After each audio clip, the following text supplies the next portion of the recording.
అందరికీ నమస్కారం అండి. ఈరోజు ప్రతిపక్ష నాయకుడు మాజీ ముఖ్యమంత్రి చంద్రబాబు నాయుడు గారు తన వరుస జూమ్ కాన్ఫరెన్స్ల ద్వారా ఎప్పటికప్పుడు ఏవైతే వల్లే వేస్తున్నారో, మాట్లాడిన మాటలు ఎలా మాట్లాడుతున్నారో, చెప్పిన అబద్ధాలే రిపీటెడ్గా కళ్ళు మూసుకొని కన్నార్పకుండా చేయగలుగుతున్నారో ఈరోజు కూడా అందరూ గమనించారు. ఒకే మాటను 100 సార్లు అంటే జనం దాన్ని నమ్మేస్తారనే గోబెల్స్ ఆయన ఫాలో అయిన ఇదే ఇప్పటికీ అదే తనను అధికారంలోకి నిలిపిందని, ముందు 9 ఏళ్లైనా తర్వాత మరోసారి 5 ఏళ్లైనా ఇప్పుడు అదే మళ్ళీ అధికారంలోకి తనను తెస్తుందనే భ్రమలోనే ఆయన కొట్టుకుంటూ అది చాదస్తం స్థాయికి, సెనిలిటీ ఆ స్థాయికి చేరిన దశలో మాట్లాడుతూ ఒక రకంగా తన ఆభాస్ పాలవుతున్నారు.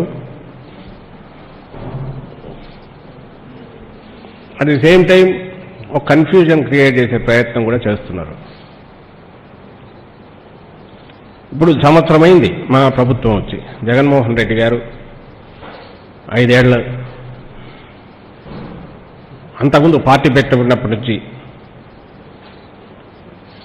11 నుంచి పార్టీ ఎలా పోరాడుతూ వచ్చింది ఇష్యూస్ మీద, అలాగే 14లో చంద్రబాబు నాయుడు గారు వచ్చిన తర్వాత ఒక కన్స్ట్రక్టివ్ అపోజిషన్గా కేవలం ఇష్యూస్ ఏముంటే వాటి మీదనే మా పార్టీ ఎలా పోరాడుతూ వచ్చిందో, జగన్మోహన్ రెడ్డి గారు ఎలా పోరాటాలు జరుపుతూ వచ్చారో ప్రత్యక్ష పోరాటాలు అందరూ గమనించారు.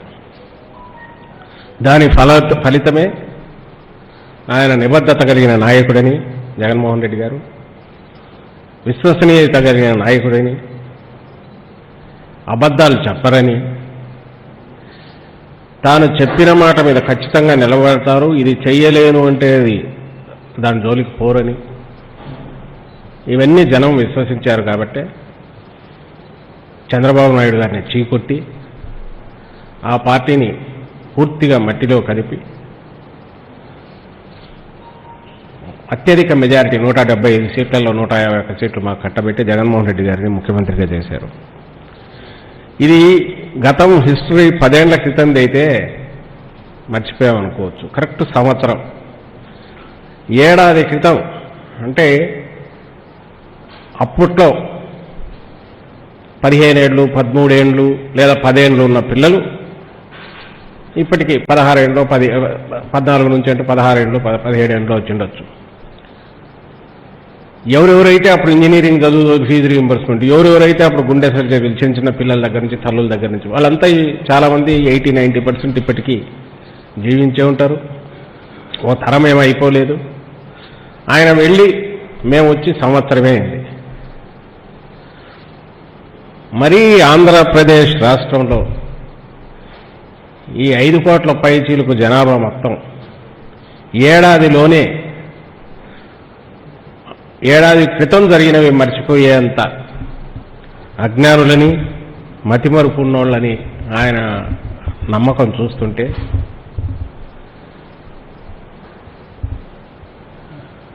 ఒక పక్క ఆశ్చర్యం కలుగుతుంది, ఇంకో పక్క దిగ్భ్రాంతి కలుగుతుంది. అందులోనూ ఎలాంటి రాష్ట్రం మంది పొలిటికల్గా హైలీ వైబ్రెంట్, అంటే ఎప్పటికప్పుడు పరిశీలించేది, ఏదో డల్గా ఉండి మాకెందుకులే రాజకీయం అనుకునేవాళ్ళు కాదు ఇక్కడి ప్రజలు, తెలుగు ప్రజలు ఓవరాల్గా. మన రాష్ట్రమే కాదు, 2 రాష్ట్రాలలో కూడా ప్రతి దాని మీద చర్చ జరుగుతుంది. ఈక పిక్తారు, చర్చలు జరుగుతుంటాయి, ఒపీనియన్స్ మారుతుంటాయి, డైనమిక్గా ఉండే పొలిటికల్ సిచ్యువేషన్. ఇలాంటి చోట కూడా ఆయన భ్రమలో పెట్టగలము. అది కూడా ఏడాది తిరక్కముందే, అంటే ఏడాది 3 నెలల నుంచే మొదలుపెట్టారు మా గవర్నమెంట్ వచ్చిన 2-3 నెలల నుంచే. నిజంగా మతిమరుపు జనానికి కాదు, ఆయనకే ఏదో అయింది. ఆయన తలలోనే ఏదో పూర్తి ఎక్కడో పాతవి ఉన్నాయి, తను ఎంత లీడరు, తను చెప్తే జనం నమ్ముతారు అనుకున్నాడు తప్ప దాని నుంచి బయటపడలేదేమో అని అనిపిస్తుంది ఇప్పటికి కూడా. పాపం ఆయన దురదృష్టం ఏమో, ఆయన కొడుకు, ఆయన యువకుడు, నవ యువకుడు, ఆయన కొంచెం అలర్ట్గా ఉండాలి. కళ్ళ ముందు కనపడుతుంది జగన్మోహన్ రెడ్డి గారు ఊరికి సరదాగా ప్రజలు ఆయనకు పట్టం గట్ల లెక్కలేనన్ని సార్లు నిరవధిక దీక్షలు చేశాడు ఇష్యూస్ మీద, పర్టికులర్ ఇష్యూ మీద. ఊరికి అవినీతేనో లేకుంటే ఇంకోటేనో ఏదో వేగ్గా కాదు, ఈ పర్టికులర్ ఇష్యూలో ప్రజలకు సంబంధించిన సమస్య అనుకున్న చోట సమైక్య రాష్ట్రం కోసం 7 రోజులు 8 రోజులు ఆఖరికి పోలీసులు బలవంతంగా ఎత్తుకెళ్లాల్సి వచ్చా. ఇక్కడ ప్రజలకు గుర్తుంటుంది గుంటూరులోనే ఆయన్ను ఎంత అన్యాయంగా లేపి అర్ధరాత్రి తీసుకెళ్లారు పోలీసులు. ఏది మోడీ గారు అప్పుడు వస్తున్నారు, ఆయన వచ్చే టైంకి ఈయన ఉంటే సమైక్య రాష్ట్రం కోసం ఇదే అవుతుందని ఎట్లా తీసుకెళ్ళారు. నేను రాష్ట్రం మర్చిపోలేదు. నువ్వు ఏ రోజన్నా పోరాటాలు చేసినావా? ఏ రోజన్నా ఎక్కడన్నా కూర్చున్నారా? మీ దీక్షలు ఏంటి, మీ ఇదేంటి, ప్రజల ఎట్లా మీ నిబద్ధత ఏంటి? ఈయన ఒక రకం అయితే, ఈయన కొడుకు ఆయన ఇప్పటికే 80 ఏళ్ళు అయినట్టున్నాయి. ఊరికి ఒక ట్వీట్ పెట్టుకునేది, దాంట్లో ట్విట్టర్లో ఒకటి కొట్టడం కామెంట్. ఏ పేరున్నానండి, సంవత్సరంలో మాకున్న రికార్డు.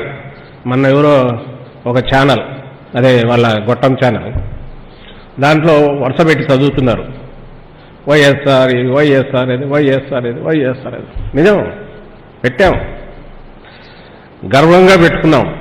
ఎందుకంటే తొలిసారి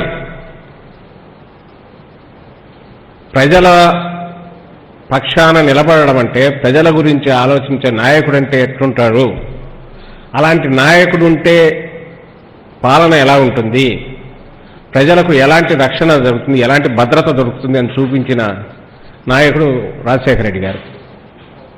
అందుకే గర్వంగా పెట్టుకున్నాం. బీమా దేవుడికి చంద్రన్న బీమా, చంద్రన్న అంగోటి, మరుగుదొడ్లు ఇట్లాంటివి పెట్టుకోవడం కాదు.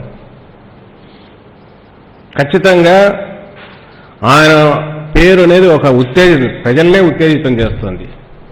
ఆయన చనిపోతేనే వందలాది గుండెలు ఆగిపోయినాయి. అలాంటి నాయకుడు ఆయన. ఆయన నుంచి స్ఫూర్తి మాకు, మా పార్టీకి. అందువల్ల పెట్టాం. మీరు అనడంలోనే, మీరు వెకిలిగా నవ్వినా తెలియకుండానే పొదల సంఖ్యలో పథకాలు చదువుతూ పోయారు. అవన్నీ వాస్తవం కాదా అని అడుగుతున్నాం. ఏడాదిలోనే బహుశా దేశ చరిత్రలో, ప్రపంచ చరిత్రలోనే మేనిఫెస్టోలో చెప్పినవన్నీ 90% కాదు, దాదాపు 100%. కొన్ని ఇంప్లిమెంటేషన్లో ఉండడము, కొన్ని ఇంకా ప్లానింగ్లో పెద్ద పథకాలు లాంటివి, ప్రాజెక్టు లాంటివి అయితే ఉండడం వదిలేస్తే మిగిలినవన్నీ పూర్తి చేసిన ఘన చరిత్ర ఎక్కడా లేదు, ప్రపంచంలో లేదని కూడా గర్వంగా చెప్పుకుంటాం.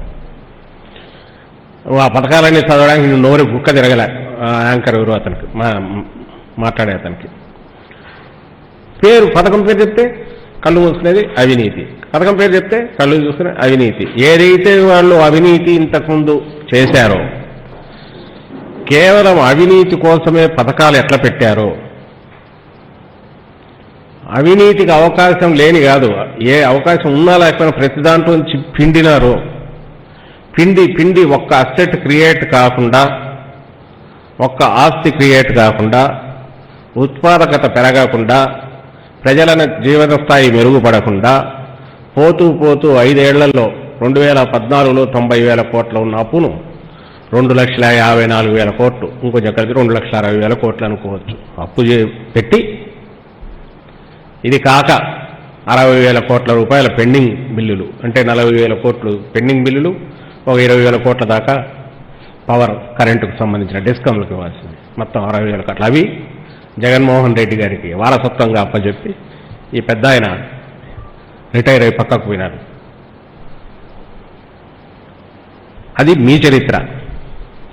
మా చరిత్ర ఈ సంవత్సరంలో ఏం చేశామనేది 1,30,00,000 నుంచి 1,45,00,000 కుటుంబాల దాకా, అన్ని వర్గాలు, చిన్నపిల్లల దగ్గర నుంచి వృద్ధుల దాకా ప్రతి ఒక్కరు ఎవరిని కదిలించినా చెప్తారు.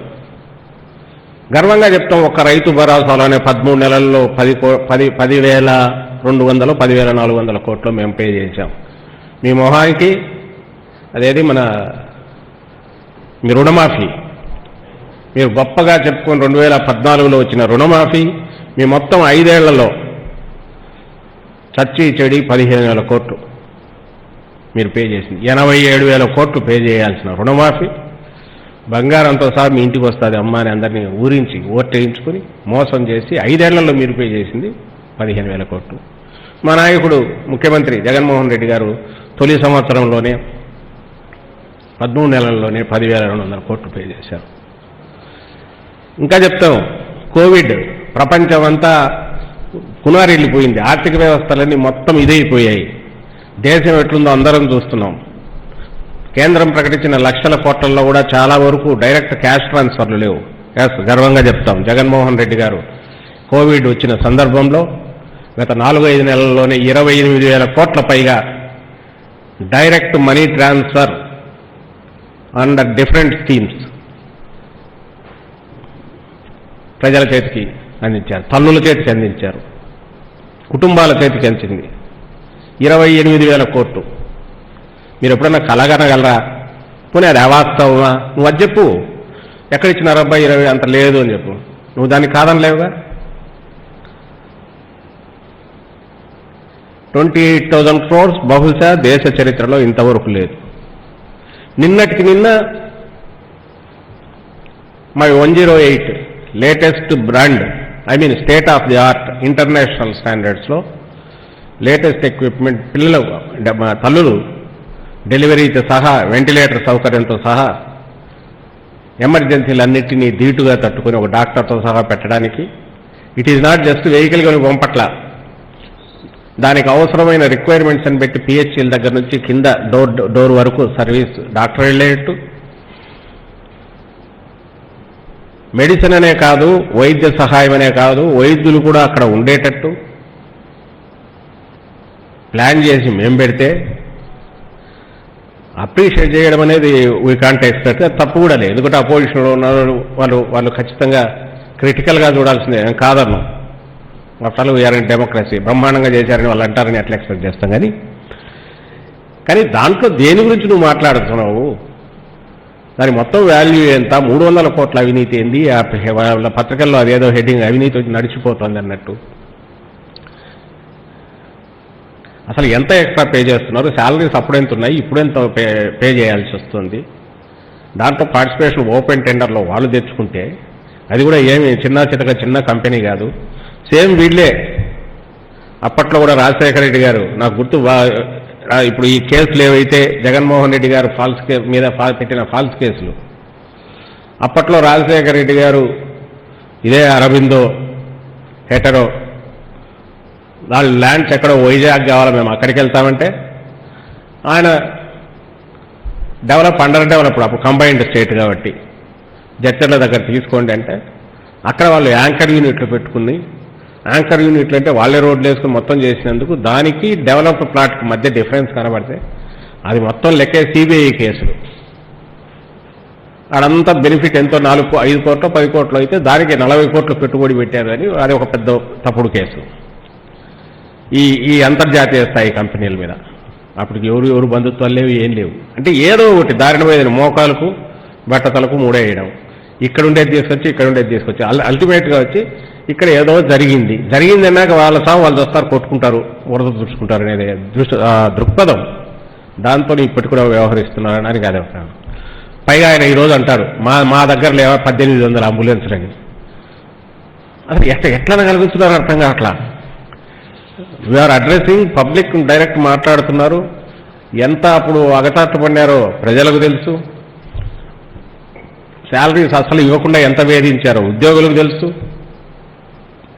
ఈ వెహికల్స్ అన్నీ పాడుబడిపోయి టైర్లు లేక ఇవి లేక స్టెప్లు లేక మూలన ఎట్లా పడినాయి, ఫోటోలు విజువల్స్తో సహా వీడియోలతో సహా అన్నిట్లో వచ్చాయి. ఇప్పుడు వాళ్ళు ఎన్నిసార్లు సమ్మెలు చేయాల్సి వచ్చిందో అందరూ చూశారు, దాని వర్కర్స్ కానీ వీళ్ళు కానీ.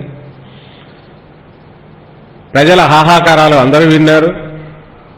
వాళ్ళకే చెప్తున్నారు ఆయన, నేను 1800 బస్సులు మేము అంబులెన్స్లు అప్పుడు తిప్పలేదా అని.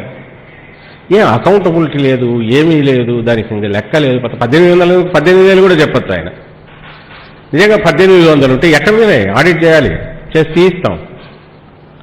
లేదా తప్పు ఇది చేసినందుకు మరి తీసుకుని ఎక్కడైనా దాచిపెట్టుకున్నా ఉండాలి ఆయన, లేదా ఎక్కడన్నా ట్రావెల్స్కి ఇచ్చారేమో తెలియదు. మనకైతే 1800 అంబులెన్స్ ఎక్కడ ఉన్నాయో తెలియదు లెక్క. జగన్మోహన్ రెడ్డి గారు తాను చేస్తున్నది ఏమేం చేయాలనుకుంటున్నారో అవి చేసుకుంటూ వెళ్తున్నారు. ఖచ్చితంగా మేము మీ గురించి ఎప్పుడు చెప్తామంటే, మీరు చేయాల్సింది చేయకపోయి మేము చేసినప్పుడు ఇదిగో నువ్వు చేయలేదు మేము చేస్తున్నా ఉంటాం. మిగిలిన సార్లు ఆయన ఎప్పుడు చెప్పట్లేదే, చంద్రబాబు చేయలేదు నేను చెప్తున్నా, చంద్రబాబు చేయలేదు నేను చేస్తున్నాను ఎప్పుడు చెప్పలేదు ఆయన. తన దాన్ని తాను చేసుకుంటా పోతాడు. ఏమి చెప్తాం, 1800 కోట్లు నీ ఫీజు రీఇంబర్స్మెంట్ మేము పే చేశాం, ఎందుకు చెప్పుకున్నా ఉంటాం అంటే అంటున్నాడు ఆయన. అవును అవన్నీ మామూలే, గత ప్రభుత్వం బకాయిలు పే చేయరా ఎవరైనా అని. అందుకే నాకు డౌట్ వచ్చి నేను తీశాను. 2014 కానీ అంతకుముందు కానీ ఎట్లా బకాయిలని. ఎప్పుడు ఇంత అన్రీజనబుల్ పెండింగ్ బిల్స్, 40,000 కోట్లు pending bills, 60,000 crores extra budgetary of budgetary borrowings ఉన్న హిస్టరీ అయితే దాదాపు కనపడదని అంటున్నారు నిపుణులు. నేను దాని ఆఫ్ బడ్జెటరీ దానికి కూడా పోవట్లా. నేనంటున్నది 40,000 కోట్ల పెండింగ్ బిల్స్ మాకు వారసత్వంగా ఇచ్చిపోయినారు, ప్లస్ 20,000 డిస్కమ్లు. దాంట్లో కూడా 8,000 కోట్లు వీటికి పవర్ బిల్స్కి సంబంధించి వ్యవసాయ సబ్సిడీకి సంబంధించి 8,000 పైన పే చేశాం. 700 కోట్లు ఆరోగ్యశ్రీ పే చేశాం. స్టేట్ డివైడ్ అయినాక బెస్ట్ ఫెసిలిటీ ఎక్కడుంది అని చూడాల్సింది పోనిచ్చి ఇంకా డెవలప్ కాని స్థితిలో ఆరోగ్యశ్రీ పేషెంట్లు ఎవరైనా వెళ్తే హైదరాబాద్ వెళ్ళినా బెంగళూరు వెళ్ళినా చికిత్స ఏర్పాటు చేయాల్సిన ప్రభుత్వం దాన్ని ఇగ్నోర్ చేసి అక్కడ సౌకర్యాలే అవైల్ చేసుకోకుండా లేదా పేషెంట్లకు అవైలబుల్ లేకుండా చేసి వేధించింది. ఇక్కడే మీకు ఉన్న చోటే చేయించుకోవాలని పెట్టింది. అవి కూడా ఉన్న రోగాలన్నీ 900, 400, 500 కట్ చేసింది.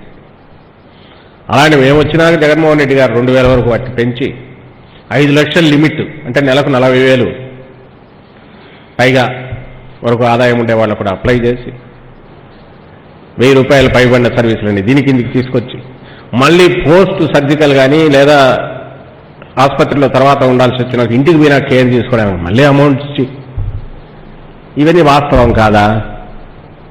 ఇవి ఒప్పుకొని మీరు చెప్పండి, ఇదిగో ఇక్కడ ఈ ప్రాబ్లం ఉంది, ఇక్కడ నిజమే అబ్బా చేస్తున్నారు బట్ ఇదిగో ఈ ప్రాబ్లం ఉంది అని చెప్పండి.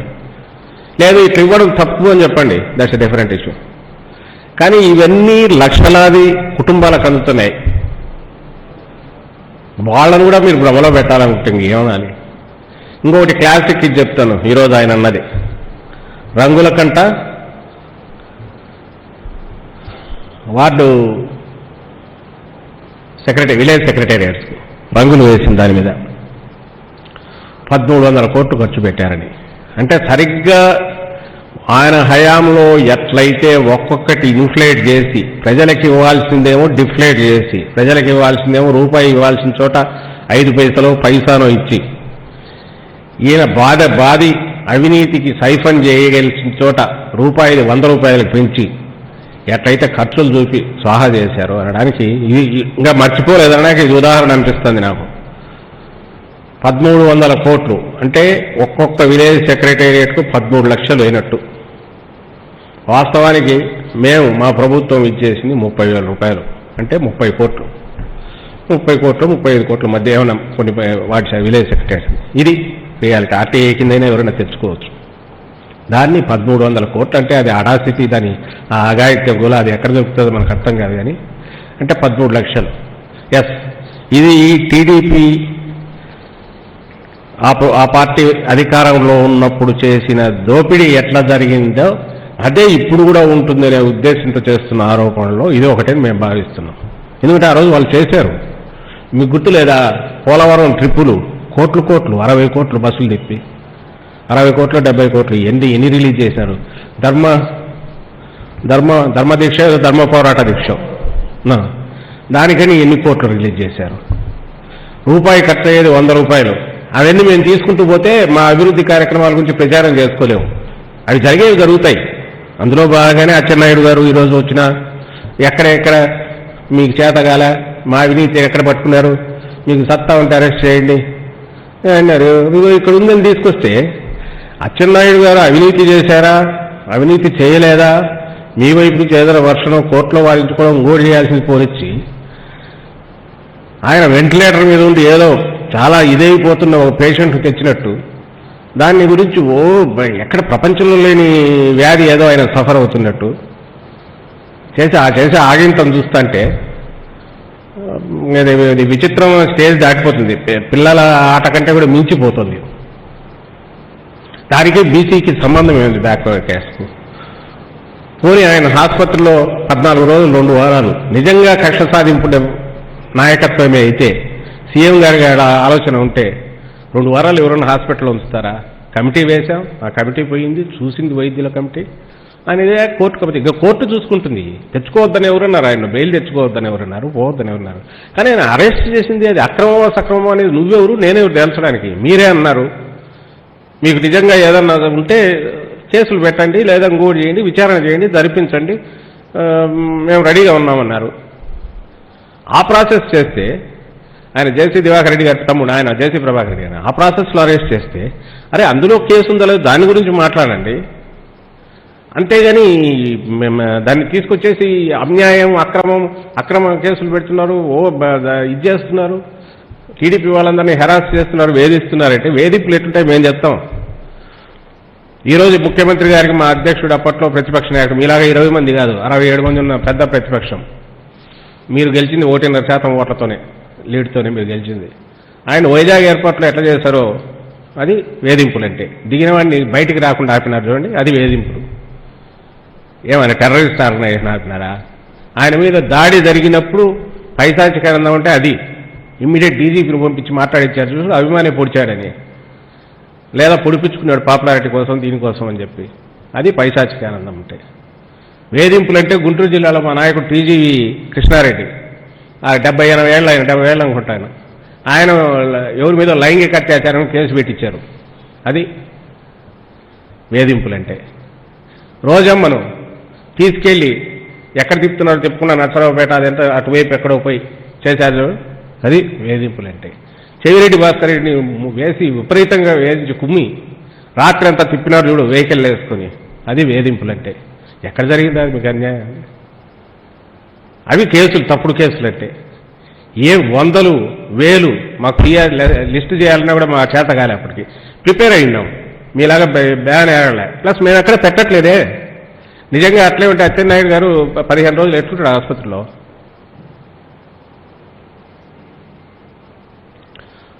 కాబట్టి మేము మళ్ళీ చెప్తున్నాం, ఎక్కడ కూడా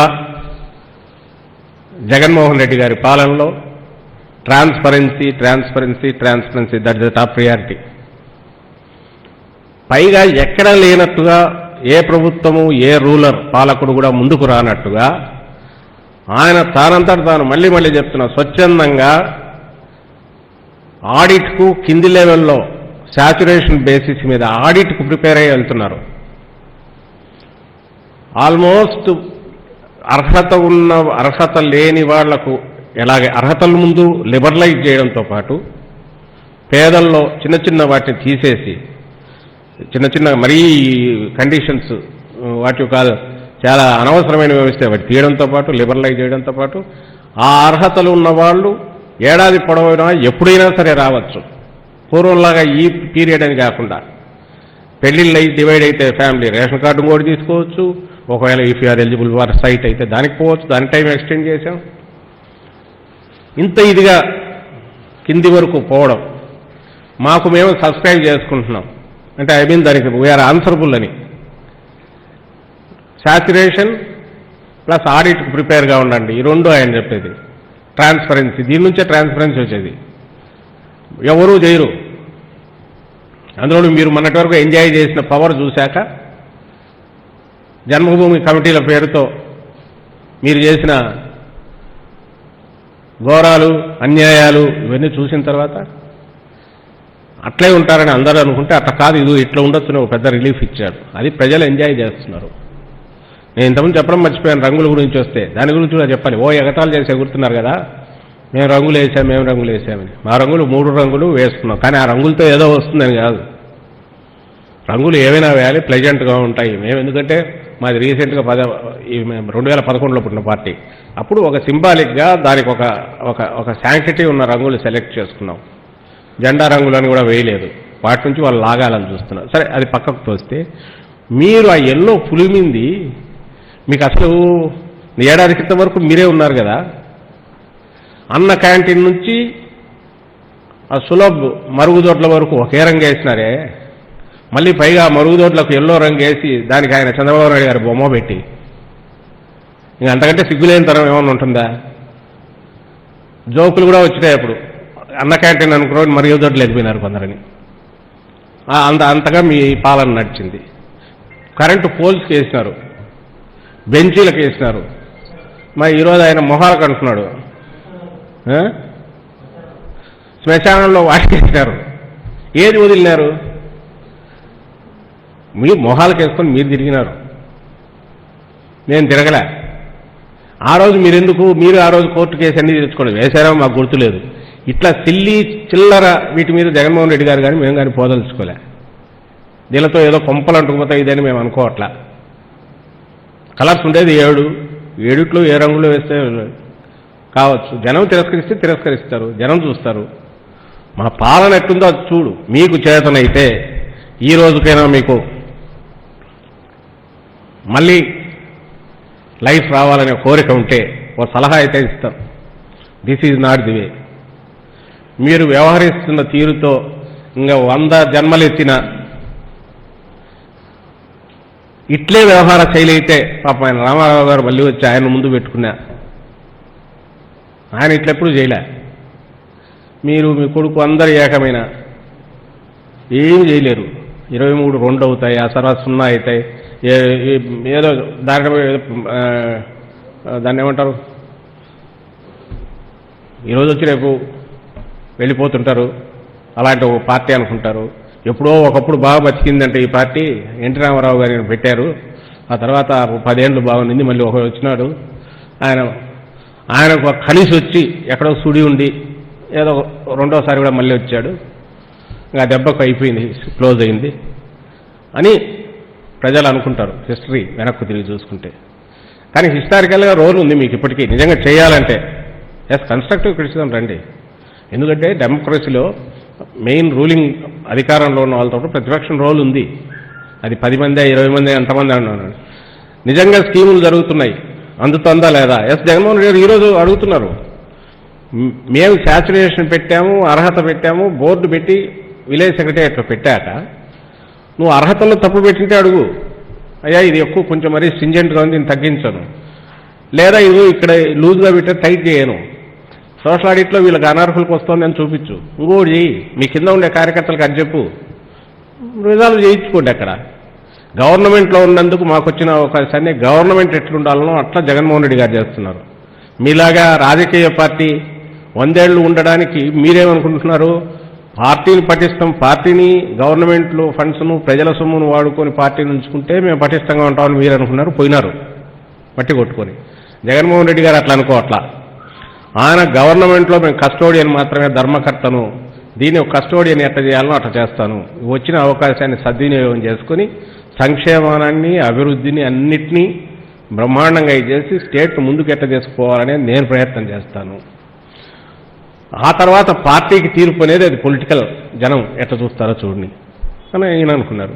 మీకు చేతనైతే ఆ లైన్లోకి రండి, ఖచ్చితంగా ఎప్పుడైనా ఛాన్స్ ఉండొచ్చు. ఎందుకంటే డెమోక్రసీలో ఎవరికైనా ఏదైనా కావచ్చు. అట్ట కాకుండా ఇట్లా చేసి దీనివల్ల మీరు ఇదే ప్రపంచం అని అనుకుంటే నేను ఇంతకుముందు అన్నట్టు ఈ సెనిలిటీ కాస్త ఎక్కువ ఓ ప్యాథటిక్ పొలిటికల్ డెత్ పార్టీ మీకు ఆల్రెడీ వెంటిలేటర్ మీద ఉన్న మీకు తప్పదనేది హెచ్చరిస్తున్నాం. Thank you.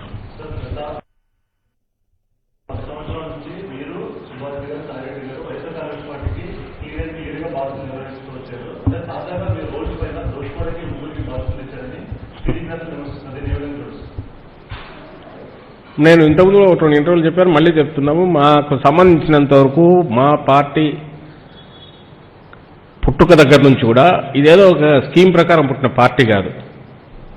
ఈ స్టేట్లో ఒక పార్టీగా ఒక వ్యక్తిగా మొదలైనది, తర్వాత ఆయనతో పాటు నిలిచిన గ్రూపు, ఆయన సన్నిహితులు, రాజశేఖర రెడ్డి గారి అభిమానులు, దాంతో మొదలైంది ఒక పార్టీ. ఆ పార్టీకి ఒక సిద్ధాంతం వస్తూ ఈ రోజుకి ఈ స్టేజ్కి వచ్చింది. ఈ 10-11 ఏళ్లలో మేము ఆ రోజు ఈ రోజు కూడా మా ముగ్గురం కాదు, చాలామంది ఉన్నారు. అయితే డిఫరెంట్ రోల్స్లో ఫస్ట్ నుంచి అసోసియేట్ అయి ఉన్నాం పార్టీ ఫౌండింగ్ దీని దగ్గర నుంచో ఇంకో దాని దగ్గర నుంచో. అండ్ ఈరోజు ఇచ్చింది కూడా మాకు పవర్ కాదు.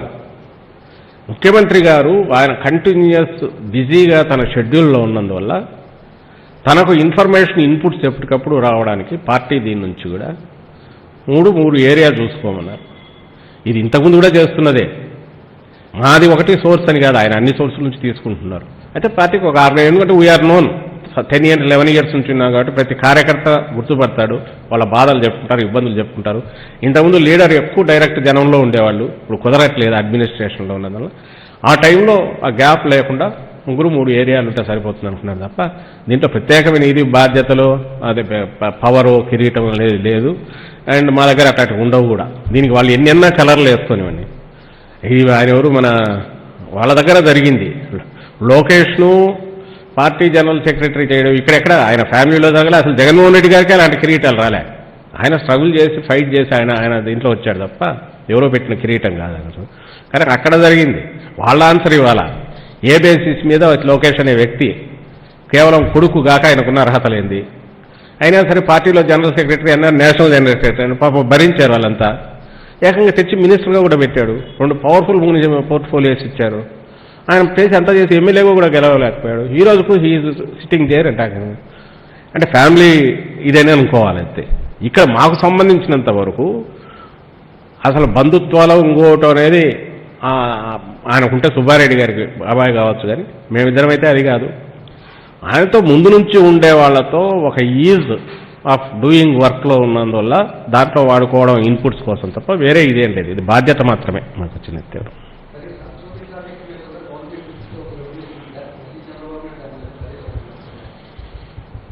అది అసలు అంతకంటే ఘోరం ఏముండదు. మన ఎవరో అది మరీ జోకు, రేపు ఒకవేళ ప్రాజెక్ట్ మూతపడితే నీళ్లు అమ్ముకుంటారా అని కూడా ఎవరు రాశారన్నారు.